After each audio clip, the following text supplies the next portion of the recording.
Here's a close-up of one of Lucy's tracks. It may be very human, but it's different in a lot of little ways that make actually a very big difference. And we can see that through scans. As we can see here, we got from top to bottom, we have a human foot, we have another human foot doing a specific type of walk that we'll get to in a second, and then that same track. Now it's very important here to go over how humans walk. If you look at the top, you see where the red is at the heel. That's called a heel strike, and then we shift the momentum around the arch, cutting into the ball, and then pushing off with the big toe. The little toes lift up as balancers.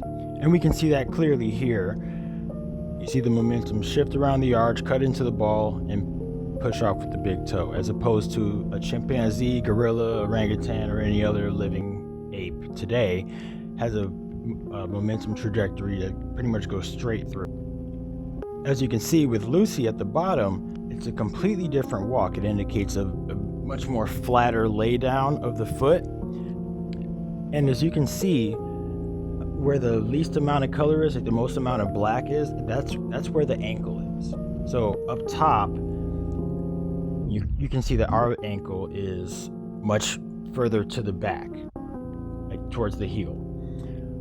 Lucy and her species had an ankle that was shifted forward about 10 to 12%. I haven't really seen any official measurements, but based on my measurements and my estimates, it's between 10 and 12% further than ours.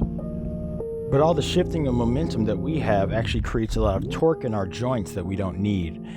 And it actually causes a lot of issues later in life, and that's typically why we see a lot of older people need hip replacements, or they have just hip or joint issues later on. So with Lucy, we see a forefoot that's shortened and widened, a heel that is extended, an ankle shifted forward, and all the toes basically acting as balancers. At this point, it's clear that while they did walk upright like us, they had a completely different walk than we do. And that different walk has a name. It's called bent knee, bent hip, which brings us to the middle part. Now, this person is a human, and is trying to imitate that kind of walk that would be required to walk like Lucy did at the bottom. And as you can see, it's just very difficult, if not impossible, for us to do in a natural way. Also, one more thing to note here is the depth.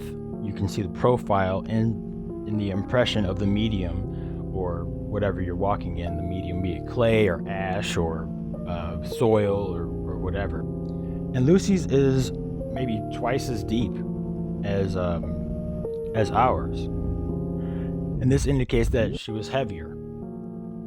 And this will lead into a video on bones later on down the line.